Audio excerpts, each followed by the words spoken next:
Voy a tomar lectura de los primeros 3 versículos de Apocalipsis 20. Dice: vi a un ángel que descendía del cielo con la llave del abismo y una gran cadena en la mano. Y prendió el dragón, la serpiente antigua, que es el diablo y Satanás, y lo ató por 1000 años. Y los arrojó al abismo y lo encerró y puso sus sellos sobre él, para que no engañase más a las naciones hasta que fuesen cumplidos 1000 años. Y después de esto debe ser desatado por un poco de tiempo. El título del mensaje que puse para hoy es El tropiezo del milenio. El tropiezo del milenio. Es el título lo que me dice por qué decidí hacer otras cosas diferentes, hermano. Esta enseñanza, cuando yo comencé a predicar Apocalipsis, yo me propuse predicar Apocalipsis. No satisfacer la curiosidad de muchas personas, ni ponerme a hablar de posturas que otros creen acerca del libro. Porque dije yo, en primer lugar, ni siquiera las conozco bien para estar hablando de eso. Pero llegado al 6º paralelo, al 7º paralelo, estamos concluyendo, es el 7º paralelo, la misma historia contada 7 veces. Este es el texto más controversial de todo el libro, no porque sea el más controversial, sino porque es el que divide la escatología como ningún otro. La divide en 4 escuelas de interpretación. Y debido a eso, yo pensé que tenía que hacer algo diferente. Ahora, la única manera que podía hacer yo era, lo que me llevó a cambiar es esto. ¿Por qué la pregunta? ¿Qué es lo que me hizo cambiar de opinión? Y la respuesta, que las escrituras mismas nos enseñaron que hasta los santos han sido y siguen siendo equivocados en este pasaje. O sea, y es por eso mi extraño texto para apoyar el mensaje, que por esa razón me estoy guiando por este lado. Lucas 7, versículo 19. Aquí vemos en el 19, y los envió Jesús para preguntarles, Juan enviando a sus discípulos a preguntarle a Jesús: ¿eres tú el que había de venir o esperaremos a otro? ¿O esperaremos a otro? La respuesta de Cristo. Y respondiendo Jesús le dijo: id y hacer saber a Juan lo que habéis visto y oído. Los ciegos ven, los cojos andan, los leprosos son limpiados, los sordos oyen, los muertos son resucitados y a los pobres se anuncia el evangelio. Oigan esto: y bienaventurado es aquel que no haya tropiezo en mí. Wow. ¿Saben lo que está diciendo el texto, verdad? Juan encontró tropiezo en Cristo. El santo Juan Bautista, sí, estaba encontrando tropiezo en Cristo. Eso fue lo que me cambió a mí. Dije, ¿qué es lo que sucede? ¿Por qué voy a menospreciar esto? No, tengo que sentarme y antes de predicar el sermón, que son 10 versículos, voy a hablarles de 3 doctrinas fundamentales donde se sienta este versículo. 3 enseñanzas que cuando ustedes las tengan claras las 3, van a poder entender cuando yo predique los 10 versículos del libro sin ningún problema y sin perderse. Por esa razón decidí cambiar. Dice, miremos lo que Juan sabía que habría de hacer el rey hijo de David en su venida. Dice, Juan veía la venida del reino como implicado el juicio de los malos con una fuerza devastadora y violenta. Eso mismo lo predicaba. En Mateo 3:10 dice, y ya también el hacha está puesta a la raíz. Es tiempo de guerra.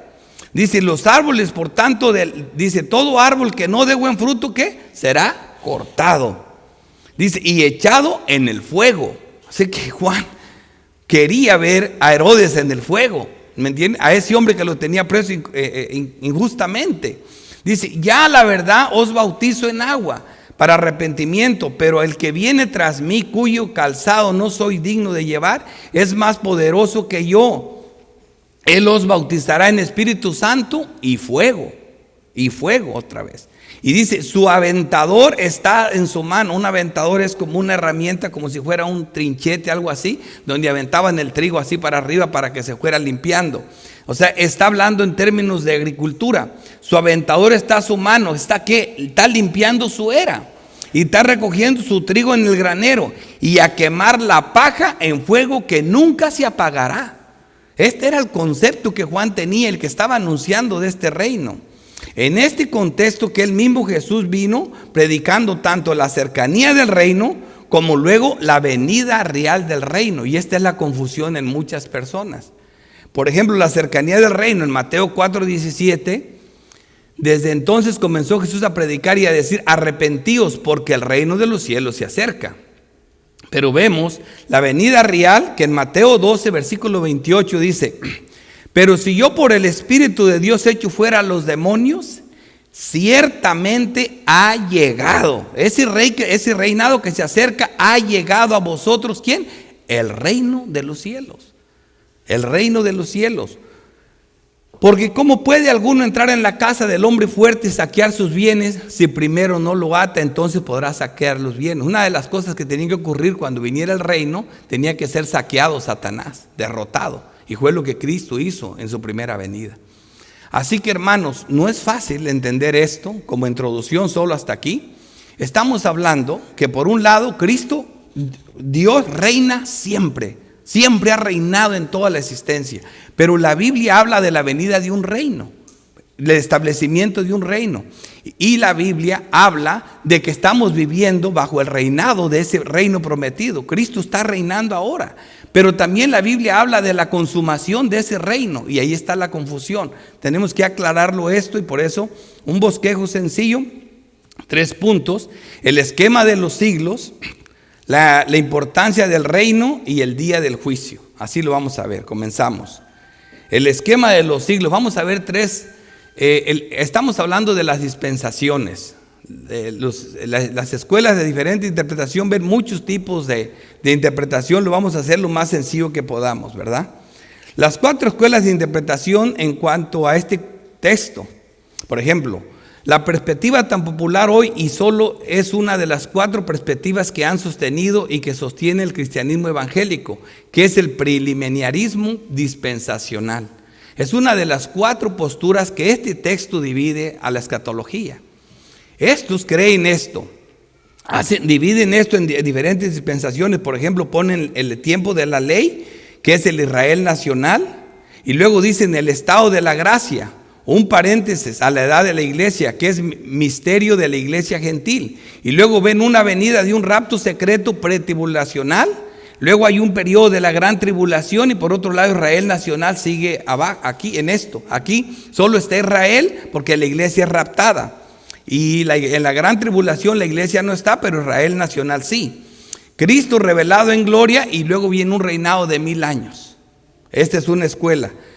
Así lo ven ellos. Dice, el premileniarismo, y esto lo leo porque no soy experto en eso y tampoco lo quiero ser, pero esto es lo que ellos creen. El premileniarismo es la perspectiva de que Cristo ha de volver antes del milenio profetizado en Apocalipsis 20 del 1 al 10.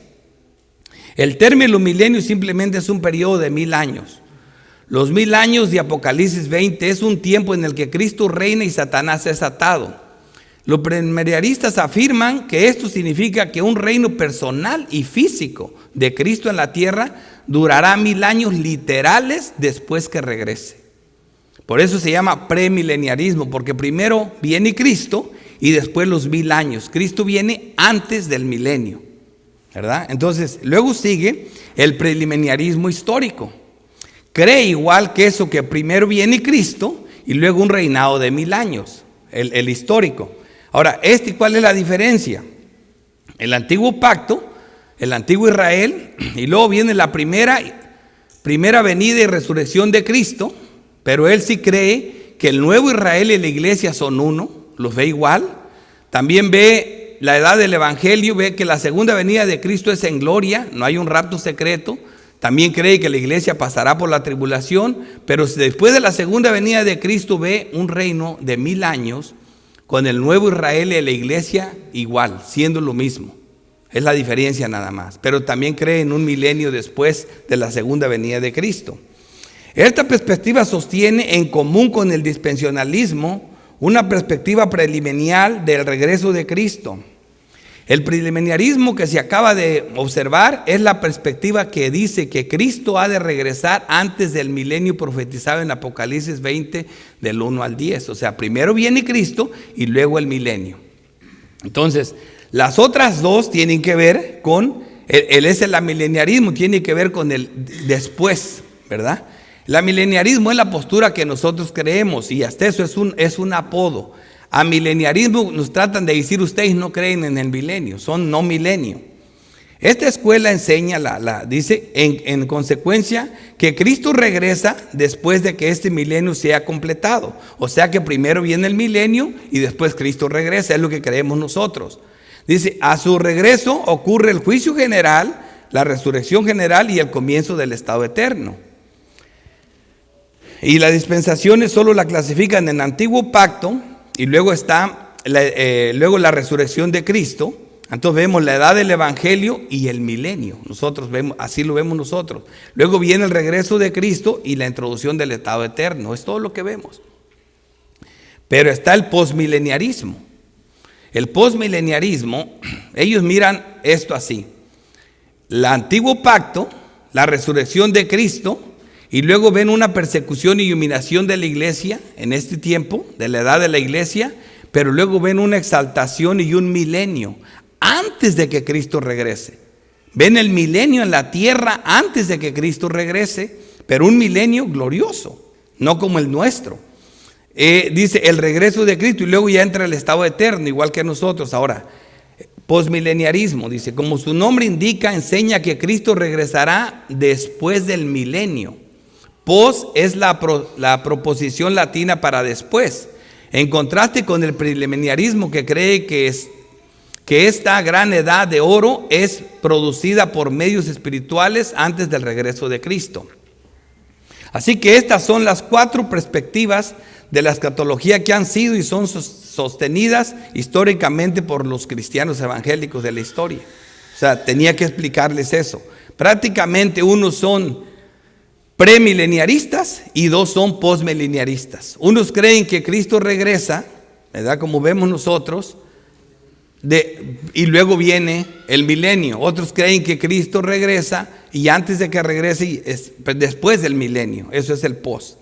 Así que, hermanos, solamente con estas posturas el postmileniarismo se aparta de los demás sistemas de interpretación escatológico a sus expectativas futuras para el mundo actual, mientras las demás posturas apuntan que el mundo se mueve hacia al declive moral, social y por supuesto religioso. El postmileniarismo afirma que los planes de Dios tienen que ver con una reconstrucción paulatina de todos los aspectos de la existencia humana a través del evangelio, hasta llegar a una cristalización del mundo y una era sin precedentes y de paz y bienestar mundiales, finalizando la cual Cristo vendrá por segunda vez a un mundo generalmente cristianizado, a derrocar definitivamente el mal y el pecado.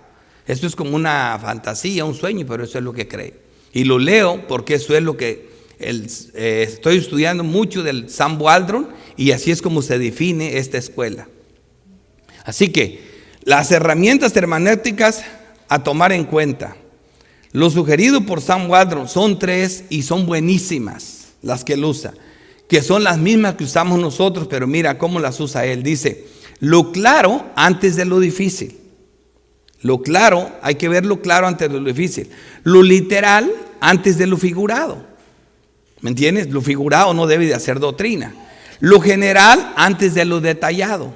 Lo general antes de lo detallado. Ahora, lo aterrizamos en la hermenéutica que usamos constantemente nosotros en esta iglesia. Lo vamos a ver así. Primero, la diferencia entre hermenéutica y exégesis. Una breve y sencilla explicación se puede dar a entender así: que exégesis sea la explicación de la Biblia y la hermenéutica es el conjunto de reglas que se siguen para llegar a tal interpretación. Me gusta esta definición sencilla y no enreda. Ahora, dentro de las reglas generales que nosotros enseñamos todo el tiempo en esta iglesia, vemos la siguiente: la relación entre los 2 testamentos, que esa va a ser vital para entender esta escuela, esta enseñanza, y la analogía de la fe. ¿Qué es la analogía de la fe? Es el conjunto de doctrinas que componen nuestra fe, que son muchas. Entonces, ¿qué es esto? Es lo general, que son la analogía de la fe, son las cosas generales, lo que ya sabemos en conjunto, antes de lo detallado. ¿verdad? Eso es la analogía. Y también vemos la necesidad de mantener un equilibrio, una regla que usamos nosotros como la séptima regla general. ¿Qué quiere decir? Que no separemos lo que Dios ha unido. ¿Y qué dice Sam Waldron? Lo general antes de lo detallado. ¿Qué quiere decir? Que hay una unidad de pensamiento en la Biblia. ¿Me entiendes? No puedes tomar lo detallado sin conectarlo con todo el resto de las doctrinas o lo general. Dentro de las reglas especiales vimos las tres primeras, que es el uso del lenguaje figurativo y simbólico, uso de tipos y símbolos y la interpretación de las parábolas y milagros. Bueno, Sam Waldron lo resume como lo literal antes de lo figurado. El peligro de querer hacer doctrinas de lo figurado. Tenemos que ver lo literal para interpretar lo figurado, que siempre es correcta esa enseñanza. En el 7 tenemos la interpretación de la escatología desde una perspectiva personal y final. Esa es la que está faltando mucho, porque unos la ponen en el pasado y otros en un futuro muy lejano. No, hermanos, hay que verla de una perspectiva personal también. Ok. ¿Cómo hacer o declarar una doctrina? Se tiene que pasar por un filtro de 10 reglas impuestas por las mismas escrituras. Por ejemplo, que no hay contradicciones en la Biblia, lo claro antes de lo difícil. No hay contradicciones en la Biblia, lo claro antes de lo difícil. Los textos oscuros o difíciles han de ser interpretados a la luz de los claros. Lo mismo que Sam Waldron dice, no hay contradicción. Dice, lo claro ante lo difícil. Las doctrinas que aparentemente son contradictorias o antinomias, que antinomias quiere decir contradicción a la ley, o significa una paradoja, contradicción irresoluble, ¿verdad? Hay que afirmarlas, enseñarlas, sostenerlas por la analogía de la fe, en otras palabras, por las doctrinas establecidas, que es lo mismo que Sam Waldron dice, que es lo claro ante lo difícil, ¿verdad? Lo detallado, ¿verdad? Tenemos que verlo a la luz de lo general, a la luz de lo general, de las doctrinas que ya están establecidas. Y ninguna doctrina cardinal puede ser basada en uno o dos textos o en un capítulo, solo en el contexto de toda la Biblia. Las doctrinas son enseñadas repetidas veces una y otra vez. Así que lo general tiene que ser examinado ante lo detallado. ¿Entendieron eso? Lo general, si estás viendo algo aquí detallado, tienes que verlo a la luz de todo el contexto de la Biblia, de lo general. Así que, con esto en mente, hermanos, vamos a entender mejor el estudio de la Biblia. Con esto en mente, dice, el esquema básico de los dos siglos lo explicaremos simplemente por medio de 3 afirmaciones o proposiciones. Por ejemplo, y al mismo tiempo haciendo uso de los 16 textos que enseñan esta doctrina, de lo que es el siglo presente y el siglo venidero. Son 5 de los evangelios y 11 de la doctrina, que serían 16 textos. Primero, en la primera proposición, vamos a ver que este siglo y el siglo venidero tomados juntos engloban todo el tiempo, incluyendo el tiempo sin fin del estado eterno. O sea, solamente este siglo y el siglo venidero engloban toda la edad en la que vivimos. Por ejemplo, Mateo 12:32 dice, a cualquiera que dijera alguna palabra contra el Hijo del Hombre, le será perdonada. Pero el que hable contra el Espíritu Santo, dice, no le será perdonada ni en este siglo ni en el siglo venidero. O sea, mira su texto paralelo con Marcos 29, para más claro, dice. Marcos 29 dice, porque cualquiera que blasfeme contra el Espíritu Santo no tiene jamás perdón, sino que es reo de juicio eterno. O sea, que este siglo y el siglo venidero engloban todo el tiempo sin fin. Por lo tanto, vemos que un pecado que no es perdonado ni en este siglo ni en el venidero, eso claramente quiere decir que no se perdona nunca. Nunca. Queda más que claro que los 2 siglos son equivalentes a todo el tiempo.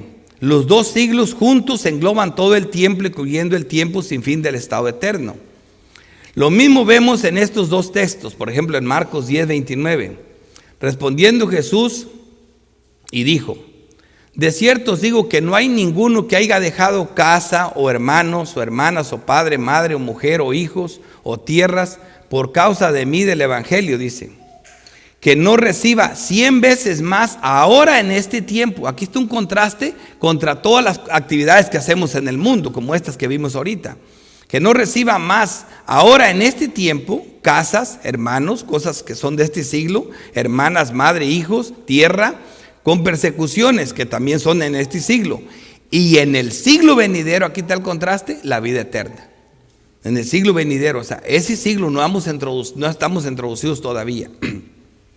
Primera de Timoteo 6:17 dice: a los ricos de este siglo mando que no sean altivos, ni pongan la esperanza en las riquezas, las cuales son inciertas, sino en el Dios vivo. Hay una diferencia entre uno y el otro, dice, que nos da todas las cosas para que las disfrutemos en abundancia, ¿verdad? Lo dice, atesorando para sí buen fundamento por lo porvenir, que echen mano de la vida eterna. O sea, lo porvenir es la vida eterna, lo presente es un siglo malo. Este pasaje enseña que existen las verdaderas riquezas y la vida eterna por venir. Son dos cosas que pertenecen al siglo venidero. Ahora la pregunta, ¿cuándo se originó este siglo? La respuesta: en el principio. Este siglo está presente desde la caída en Génesis 3. Lucas 20:34 dice: entonces respondió Jesús, le dijo, los hijos de este siglo se casan y se dan en casamiento. ¿Dónde comenzó esa práctica? En Génesis 2:24. Ahí se estableció el primer matrimonio. Hombres casándose, Adán con Eva, luego los hijos. ¿Vemos? En el 35 dice, mas los que fueren tendidos por dignos de alcanzar aquel siglo y la resurrección de entre los muertos, ni se casan ni se dan en casamiento. O sea, aquí se casan, allá no se casan. Porque no pueden ya más morir. Allá no se mueren, aquí sí se mueren. Pues son iguales a los ángeles, aquí somos iguales a los hombres. Y dice, y son hijos de Dios al ser hijos de la resurrección. O sea que este siglo es malo. Este siglo presente, Gálatas 1:4 dice, el cual se dio a sí mismo por nuestros pecados para librarnos de ¿qué? Del presente siglo malo. Pero ellos dicen que este siglo va a ser un siglo bueno. Yo no lo veo aquí. Efesios 1:21, sobre todo principado y autoridad y poderío y señorío y sobre todo nombre que se nombra no solo en este siglo sino también en el venidero. Aquí vemos el control de Dios en los dos siglos, en este y en el venidero. No lo podemos decir que aquí sí y acá no. Este siglo es y siempre será malo. Efesios 2:2 dice, en los cuales anduvistes en otro tiempo siguiendo la corriente de este mundo, conforme al príncipe de la potestad del aire, el espíritu que ahora opera en los hijos de desobediencia. O sea que todo el tiempo ha sido así. Romanos 12:2 dice, no os conforméis a este siglo, sino que transformaos por medio de la renovación de vuestro entendimiento. O sea, para el otro. Primera de Corintios 1:20, ¿dónde está el sabio? ¿Dónde está el escriba? ¿Dónde está el disputador de este siglo? Aquí vamos a ver la sabiduría mundana con la sabiduría divina. ¿No ha enloquecido Dios la sabiduría del mundo? El disputador de este siglo es el abogado de la sabiduría de este mundo, malo. Primera de Corintios 2:6 dice, sin embargo, hablamos sabiduría entre los que han alcanzado madurez. Esta es la sabiduría divina. Y sabiduría no de este siglo. Hay sabiduría de este siglo y hay sabiduría del otro siglo. Ni de los príncipes de este siglo que perecen. Aquí perecen, allá no mueren. Primera de Corintios 3:18. Nadie se engaña a sí mismo. Si alguno entre vosotros se cree sabio en este siglo, hágase ignorante para que llegue a ser sabio. El Segunda de Corintios 4 dice, en los cuales el Dios de este siglo cegó el entendimiento de los incrédulos. Aquí vemos por qué la situación es así de mala. No hay ningún periodo entre este siglo y el siglo venidero. El uno sigue al otro inmediatamente y no hay ningún periodo después del siglo venidero. Es eterno. O sea, después de ahí ya no hay. ¿Cómo van a meter 1000 años ahí si es eterno? Segunda proposición. Dice, este siglo y el siglo venidero son estados cualitativamente diferentes de la existencia humana y periodos cualitativamente diferentes en la historia del mundo. Como ya lo empezamos a ver, en uno hay muerte y en otro no hay muerte. En uno hay pecado y en otro no hay pecado. O sea que no se parecen en nada. Lucas 20:34, entonces respondió Jesús, le dijo, Los hijos de este siglo se casan. ¿Ves la diferencia? Y se dan en casamiento. Dice, mas los que fueran entendidos por dignos de alcanzar aquel siglo ni se casarán, serán en casamiento. Hay una diferencia abismal. El tema del contexto que rodea este pasaje es claramente la resurrección de los muertos. Jesús utiliza la terminología de los dos siglos para contrastar la era presente con la era de la resurrección, el siglo venidero. ¿Cuáles son las diferencias entre este siglo y el siglo venidero según este pasaje? Se encuentran en la superficie de este pasaje tan claro y tan literal. Los contrastes son entre el matrimonio y el no matrimonio, la muerte contrastada con la no muerte, la mezcla de hombres buenos y malos contrastada con solo hombres buenos en el siglo venidero, y de los hombres naturales en contraste de hombres resucitados como los ángeles. Estos contrastes nos recuerdan muy claro los conceptos paralelos que se encuentran en la parábola de la cizaña de Mateo 13. En ese pasaje también se encuentra el contraste entre la mezcla del trigo y la cizaña, hombres buenos y malos, creciendo juntos. También se encuentra el contraste entre los hombres naturales en el siglo presente y hombres glorificados, que resplandecen como el sol en el siglo venidero. Eso mismo lo vemos en Mateo 13, en la parábola de la cizaña. Tercera proposición. Así que este siglo y el siglo venidero están separados por el juicio de los malos y la resurrección de los justos que concluirán este siglo y inaugurarán el siglo venidero. Es importante saber cuándo, ya vimos cuándo comenzó desde el principio, cuándo termina este y empieza el otro, cuál es la línea divisoria, eso es lo que vamos a ver aquí. Existe un apoyo masivo para esta proposición en el Nuevo Testamento. Lucas 20:35 dice, mas los que fueran tendidos por dignos de alcanzar aquel siglo, dice, y la resurrección de los muertos. Esta es la línea divisoria, la resurrección de los muertos, tanto buenos como malos. Que dice que ni se van a casar ni se harán en casamiento.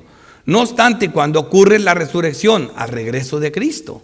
Primera de Corintios 15:22 dice, porque así como en Adán todos mueren, eso es en este siglo, también en Cristo todos serán vivificados. Ahí será la resurrección en el regreso de Cristo. Pero cada uno en su debido orden. Cristo es las primicias. Luego los que son de Cristo, ¿cuándo? En su venida. En su venida. A su regreso hay la resurrección de los muertos y la línea divisoria de un siglo y otro. Pero esto digo, hermanos, que la carne y la sangre no pueden heredar el reino de los cielos. O sea, allá no hay pecado. Segundo, Mateo 13:39 se refiere, como hemos visto, al mismo acontecimiento que Lucas 20. Es claramente una referencia al juicio de los malos y a la resurrección de los justos que ocurre en la segunda venida de Cristo, como el propio Evangelio de Mateo indica en Mateo 24. En este siglo venidero nosotros recibimos vida eterna. Versículo 31 dice, cuando el Hijo del Hombre venga en su gloria. Wow, ahí está la diferencia. ¿Cuándo? Cuando venga en su segunda venida. Y todos los santos ángeles con él, entonces se sentará en su trono de gloria y hace la división. A unos, dice el 46, irán estos al castigo eterno y los justos a la vida eterna. Así que en esa división ocurre la división, en ese día de su venida. Unos a la vida eterna y otros al fuego eterno. Esa es la línea divisoria. Así que este siglo está en sus últimos días, como lo dice Tito en el capítulo 2, versículos del 11 al 13, claramente enseña que la segunda venida consume este siglo e introduce el siglo venidero en su plenitud. Tito 2:11 dice, porque la gracia de Dios se ha manifestado para salvación a todos los hombres, enseñándoos que renunciando a la impiedad y a los deseos mundanos, vivamos en este siglo sobria, justa y piadosamente. ¿Qué dice? Pero aguardando la esperanza bienaventurada y la manifestación gloriosa de nuestro gran Dios y Salvador Jesucristo. Ahí estamos en uno y cómo vamos a llegar al otro. Hebreos 6:5 dice, y asimismo gustaron de la buena palabra de Dios y los poderes del siglo venidero. Estos poderes sobrenaturales o milagros son una proyección de la edad futura sobrenatural.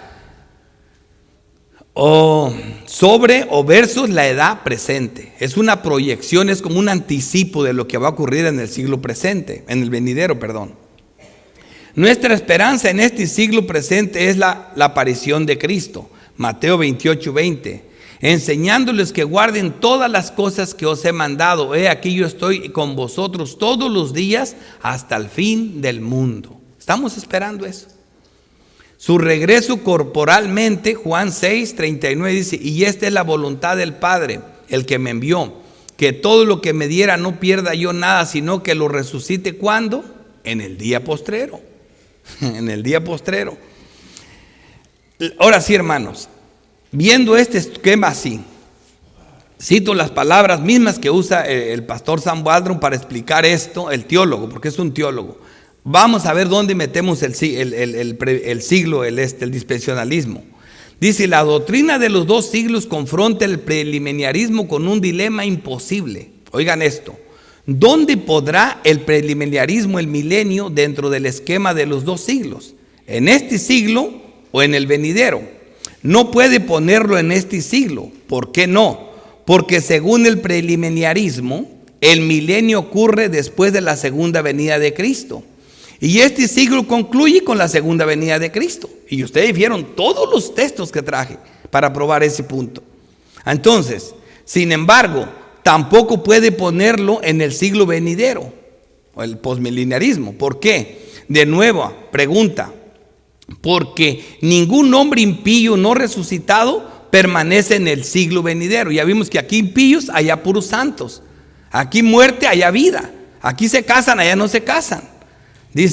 Aquí dice, permanece en este siglo. Como hemos visto, solo hay hombres justos en una condición resucitada, puesto que no hay ningún otro periodo intermedio, aparte de los dos siglos.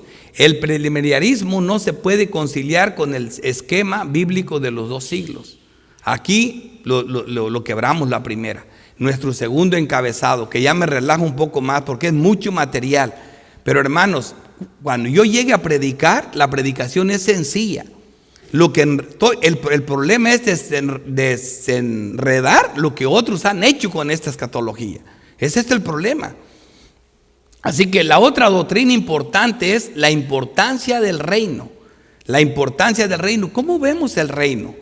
Primero, el reino tiene una realidad que ha sido universal. Dios reina por todas las edades. Lo hemos visto aquí en la escuela dominical por todos los siglos. Dios siempre está reinando.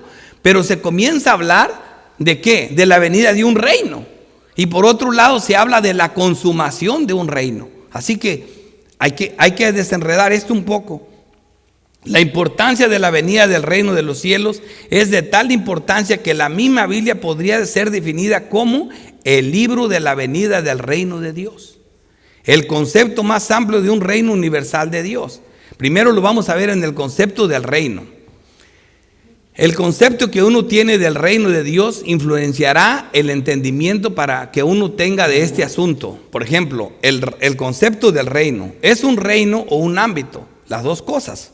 El reino de Dios es ante todo la soberanía de Dios, su reinado. Eso es lo más importante. Y solo de manera derivada, una esfera o un ámbito particular o ámbito sobre el cual reina. Él reina, el ámbito puede ser la tierra, en la salvación, en muchos ámbitos. Pero lo más importante es la soberanía de Dios reinando en toda su criatura. ¿Cómo lo expresa el Salmo 103, versículo 119? Jehová estableció en los cielos su trono y su reino domina sobre todos, sobre todos. El Salmo 145, 3 dice, tu reino es reino de todos los siglos y tu señorío en todas las generaciones. Así que, por un lado, esa es una realidad bíblica, no la negamos. Dice, puesto que la idea de reinado es la idea fundamental, la idea de ámbito es secundaria, obviamente. Ejemplos, a veces el ámbito donde Dios reina es la esfera de la salvación, como en Juan 3, 5 dice, respondió Jesús, de cierto os digo que el que no naciera de agua y del Espíritu no puede entrar en el reino de Dios. Aquí está hablando de la esfera del reino, como en la salvación. Así que la otra cosa importante es ver el carácter del reino. ¿Es eterno o escatológico? Es una pregunta. ¿Cómo podemos hablar de la venida del reino cuando Dios ha reinado siempre sobre todas las cosas? ¿Se fijan el dilema? El Salmo 103 ya lo vimos, dice, y su reino domina sobre todas las cosas. Así que también fíjate lo que decía Daniel. En Daniel 4, versículo 34, vemos que Nabucodonosor, después de que fue azotado, dice, alcé mis ojos al cielo y mi razón me fue devuelta, después de haber sido humillado. Y bendije al Altísimo y alabé y glorifiqué al que vive para siempre, cuyo dominio es sempiterno, su reino por todas las edades. Versículo 35. Todos los habitantes de la tierra son considerados como nada. Él hace según su voluntad en el ejército de los cielos, en los habitantes de la tierra, y no hay quien detenga su mano y le diga, ¿qué haces? Wow, esa es una realidad. Daniel 6:26. De parte mía es puesta esta ordenanza. También otro que reconoció que en todo el dominio del reino de todos teman y tiemblen ante la presencia del Dios de Daniel, que es nuestro Jehová. Dice, porque Él es Dios viviente y permanece por todos los siglos, y su reino no será jamás destruido y su dominio perdurará hasta el fin. Así que este reino eterno y soberano de Dios implica al menos 4 cosas. Dios siempre ha poseído el derecho a ser obedecido por todas las criaturas. Lo vimos en la escuela dominical. Dios, como soberano creador, siempre ha poseído la omnipotencia para mantener tales derechos. Dios siempre ha demandado esos derechos en el cielo, el trono del universo. Dios siempre ha ejercido una providencia sobre todas las cosas de tal manera que todo ocurre por medio de Él y de acuerdo con su propósito y decreto soberano. Lo vimos en la escuela dominical, en todo.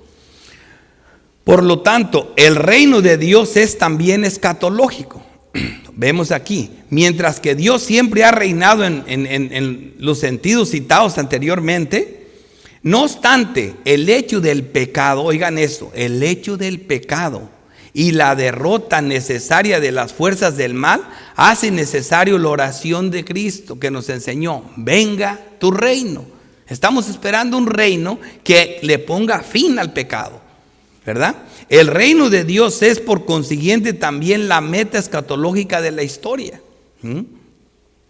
Lo vieron así los profetas. Daniel 2:44 dice, en los días de estos reyes, el Dios del cielo levantará un reino que no será jamás destruido, ni será el reino dejado a otro pueblo. Desmenuzará, es lo que Juan esperaba, desmenuzará, consumirá a todos estos reinos, pero él permanecerá para siempre, para siempre. Zacarías 14:9. Y Jehová será rey sobre toda la tierra en aquel día. Jehová será uno y uno su nombre. Miqueas 5:2 dice, pero tú, Belén Efrata, pequeña para estar entre las familias de Judá, de ti me saldrá uno que será Señor en Israel. Por donde quiera vemos eso. Así que esta venida del reino tiene como resultados inseparables la derrota de los enemigos de Dios y la salvación del mundo de los escogidos.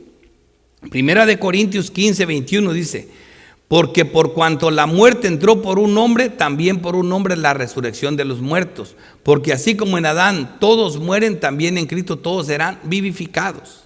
Ahí está hablando de la resurrección. Luego el fin, cuando entregue el reino al Dios y Padre, ahí se va a unificar el reino otra vez. O sea, el reino sigue como siempre ha estado, pero aquí vemos este reino específico. Cuando haya suprimido todo dominio, toda autoridad y potencia, dice. Porque preciso es que Él reine hasta que haya puesto a todos sus enemigos debajo de sus pies. Y el postrero enemigo será destruido, es la muerte. Y debido a la muerte, a la destrucción del pecado, es que se anunció este reinado para poner fin a la muerte. Así que la venida del reino es pasada o futura.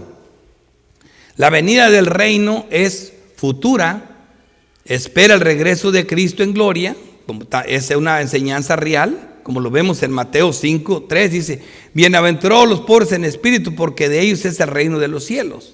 Así que es futura, está hablándonos a dónde vamos a entrar. Mateo 5:10 dice: bienaventurados los que padecen persecución por causa de la justicia, porque de ellos es el reino de los cielos. Así también vosotros, cuando veas, dice Lucas 21, que suceden estas cosas, sabe que está cerca el reino de Dios. Así que lo estamos viendo como futuro. Y les dijo: cuando he deseado comer con vosotros esta Pascua antes de que padezca, Lucas 22:15, porque os digo que no la comeré más hasta que se cumpla en el reino de los cielos. El mismo Cristo y la Biblia está hablando de un reino futuro. Al mismo tiempo, las Escrituras dan a entender claramente que la venida ya ha tenido lugar y que el reino es ya en realidad presente. Por ejemplo, la derrota de Satanás da por supuesto la presencia del reino. Mateo 12:28. Pero si yo por el Espíritu de Dios echo fuera a los demonios, ciertamente ha llegado a vosotros el reino de Dios. El reino de Dios como presente. Eso es lo que no pueden ver los dispensacionalistas ni ninguna de estas gentes. Dice: porque ¿cómo puede alguno entrar en la casa del hombre fuerte y saquear sus bienes? Nadie se viera salvado. Si primero no le ata, entonces podrá saquear su casa.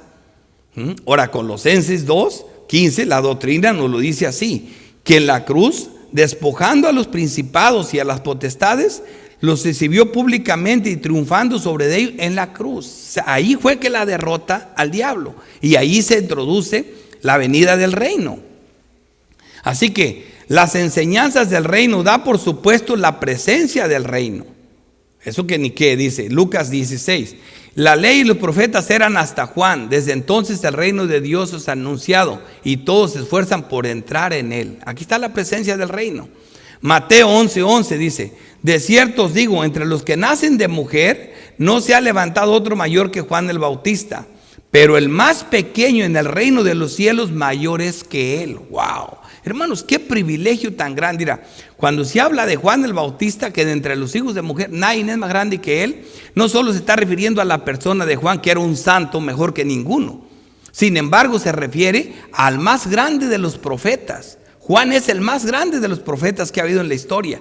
Y está diciendo que cuando estos hombres, así sea Juan el más grande de los profetas, mientras tenga la ignorancia esta, o encuentre tropiezo en Cristo, aquel más pecador que sí entiende esto, que Cristo reina ahora, ¿me entiendes?, es más grande que los profetas.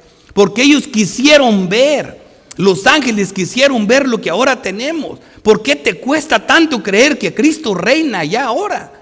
Estás esperando un reino si ya lo tienes. ¿Sí me entiendes? Eso es lo que te metieron en la cabeza, un sueño, una ilusión. Eso no existe. Mateo 11:11. De cierto os digo, perdón, ya lo dije. Así que, tercero, la entrada del reino da por supuesto la presencia del reino. O sea, la entrada del reino da por supuesto que el reino está ahora. Mateo 23:13. Mas hay de vosotros, escribas y fariseos hipócritas, porque cerráis el reino de los cielos delante de los hombres. Eso es lo que hace. Pues ni entras vosotros, ni dejáis entrar a los que están entrando. Ya estaban entrando. ¿Me entiende? Todos los que estaban creyendo estaban entrando al reino de los cielos. Y nosotros que ya creímos. Marcos 10:15 dice: de cierto os digo que el que no recibe al reino de Dios como un niño, no entrará en él. No entrará en él. Así que cuarto punto dice: la presencia del rey da por supuesta la presencia del reino. O sea, si hay un rey, hay un reino. Así que Mateo 21:4 dice: todo esto aconteció para que se cumpliese lo dicho por el profeta cuando dijo: decid a la hija de Sión, he aquí tu rey viene a ti, manso y sentado sobre una asna, sobre un pollino, hijo de un animal de carga. Hermano, ¿no le crees a Dios? Te dijo dónde viene, te dice en qué va montado y te dice aquí está. Ese es el rey de nosotros, ya reina ahora. Te dicen todo esto. Entonces, quinto, la predicación del apóstol, de los apóstoles, atestigua la presencia del reino. O sea, son testigos de la presencia del reino. Romanos 14:17. Porque el reino de Dios no es comida ni bebida, sino justicia, paz, gozo en el Espíritu Santo. Eso es el reino en doctrina. Primera de Corintios 4:20, porque el reino de Dios no consiste ni en palabras, sino en poder. Ese es el poder del evangelio. Colosenses 1:13, el que nos ha librado de la potestad de las tinieblas y trasladado al reino de su amado Hijo. Así que, sexto, la entronización del rey da por supuesto la presencia de un reino. Y eso lo vemos en Hechos 2:29. Varones hermanos, si os puede decir libremente del patriarca David, que murió y fue sepultado, y su sepulcro está entre nosotros hasta el día de hoy, pero siendo profeta y sabiendo que con juramento Dios le había jurado que su descendencia en cuanto a la carne, oigan esto, levantaría al Cristo para que se sentase en su trono. Versículo 36, sepa pues ciertísimamente toda la casa de Israel que a este Jesús a quien vosotros crucificaste, Dios lo ha hecho Señor y Cristo. Él reina ya. Esta perspectiva, ¿dónde metes milenios especulantes, fantasiosos? Cuando vemos nosotros que estamos viviendo en el milenio, Cristo reina ahora. Y ya cuando lo predique lo van a ver, pero en base a estas verdades, hermano. Son doctrinas que no están muy claras en la mente de los creyentes. Efesios 1:20, lo cual operó en Cristo resucitándolo de los muertos, sentándolo a su diestra en los lugares celestiales, sobre todo principado y autoridad y poder y señorío, y sobre todo nombre que se nombra no solo en este siglo, sino también en el venidero. Así que, ¿dónde no reina Cristo? En ningún lado. En todas partes reina. Aquí está. Y sometió todas las cosas bajo sus pies y lo dio por cabeza sobre todas las cosas a la iglesia. Así que concluimos que este reino es de siembra, el otro de cosecha. En este reino llegó y estableció su reino y sembró. El otro viene a cegar. ¿Me entienden? Esta es la pesca. Dice, en esta pesca vemos que en la misma red hay peces buenos y malos, igual que en este campo, cizaña y trigo. Pero luego agarró la red y empezó a escoger los peces buenos a las canastas y los malos los arrojó fuera. Así que así está este mundo. No tengan la fantasía que van a vivir en un mundo, no, en el mundo sin pecado es cuando estemos en el siglo venidero, cuando estemos con Dios, cuando se acabe este mundo. El reino en el que estamos ahorita, el milenio en el que estamos, hay buenos y hay malos. En su primera venida, el reino ha venido en siembra. En su segunda venida, el reino vendrá en cosecha y en siega. Los justos al granero y los malos a la quema. Y por último, un brevemente y resumido, esta tercera doctrina escatológica, el día del juicio, que también es importante. El término día para referirse a juicio ocurre 58 veces en el Nuevo Testamento. La tesis de esta doctrina, este punto es corto. La tesis de esta doctrina es que habrá un juicio de todos los hombres vivos o muertos, justos o injustos, que ocurrirá en la segunda venida de Cristo. Y que dará como resultado a la vida eterna o al castigo eterno. Ya ven que es la línea divisoria. Esta enseñanza tiene 3 puntos importantes. El alcance del juicio, todos los hombres vivos o muertos. El tiempo del juicio, la segunda venida de Cristo. Los resultados de este juicio, la vida eterna o el castigo eterno. Sencillo. Son cosas prácticas. Los textos clásicos que afirman esta enseñanza doctrinal son o lo que llamamos textos de mención amplia. Mateo 25 del 31 al 46, todos saben ese texto: cuando el Hijo del Hombre venga en su reino, sus santos ángeles con él, se sentará en su trono de gloria para juzgar a las ovejas y los cabritos. Romanos 2 del 2 al 16 dice que todos, nadie está sin excusa, todos van a comparecer al juicio. Ese Romanos 2 ya lo predicó el pastor Javier, del 2 al 16.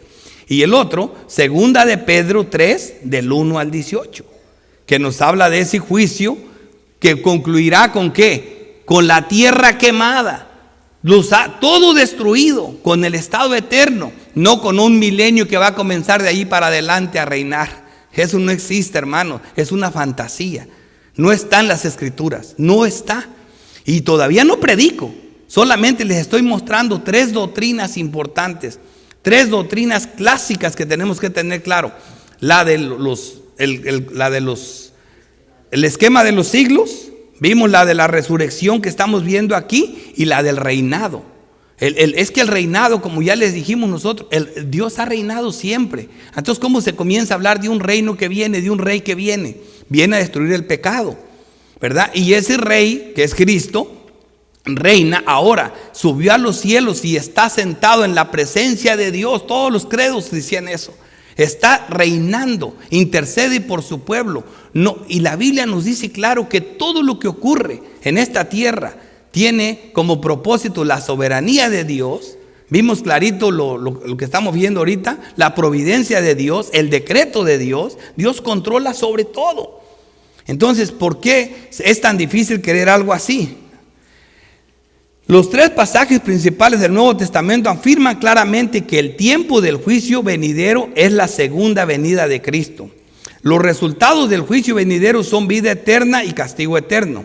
El alcance del juicio venidero es general o, en otras palabras, absolutamente universal. Nadie se escapa. Todo el mar va a entregar sus muertos. Todos resucitarán. Unos a la vida eterna y otros a la destrucción eterna.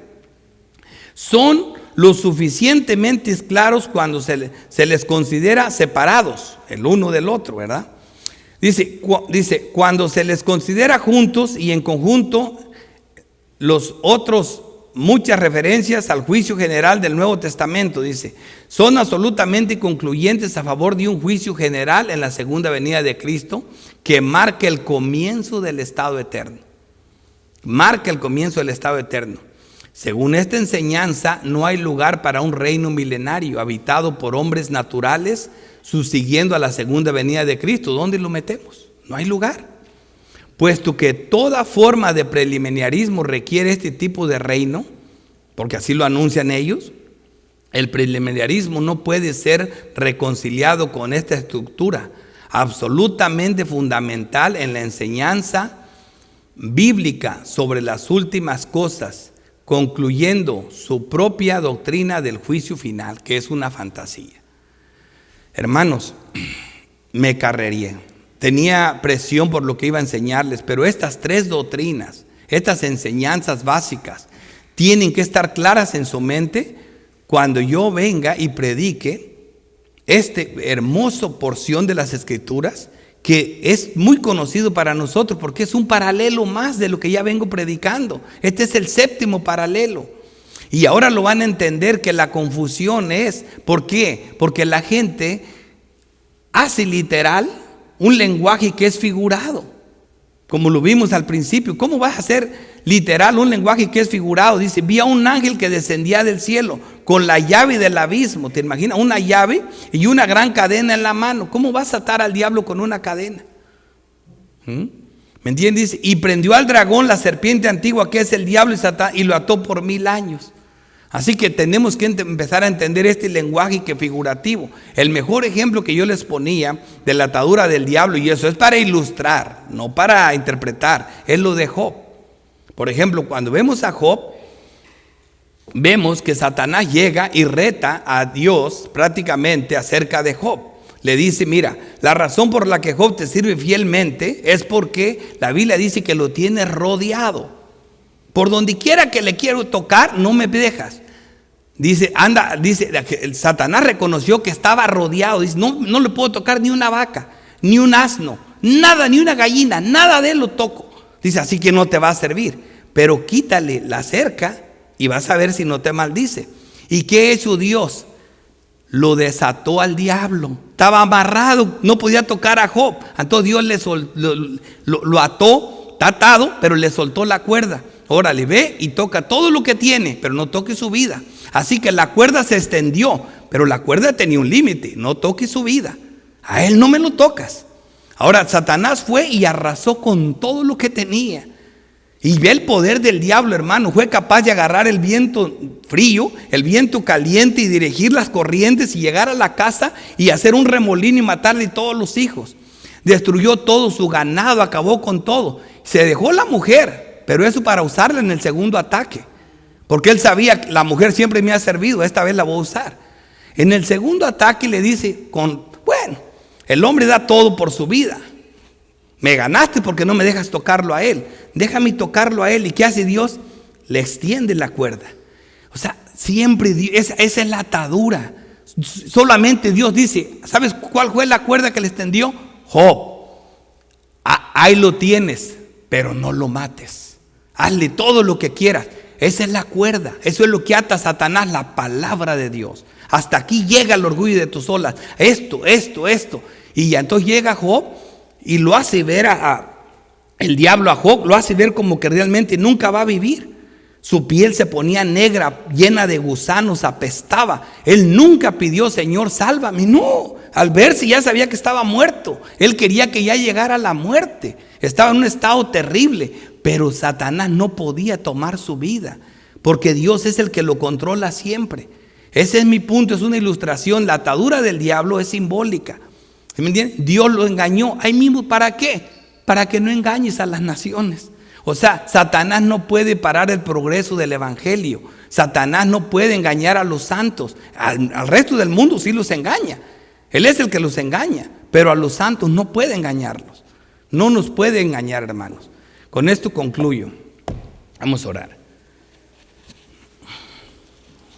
Dios Todopoderoso, Creador del cielo y de la tierra, te damos gracias, oh Padre Santo, por que tienes compasión de nosotros, Señor. Gracias por enseñarnos tu palabra, mostrarnos tanta verdad, Señor, que la verdad no somos suficientes para tanta gloria, tanta enseñanza, donde nos muestras todo tu poderío, todo el control que tienes sobre todas las criaturas, aún en este presente siglo malo.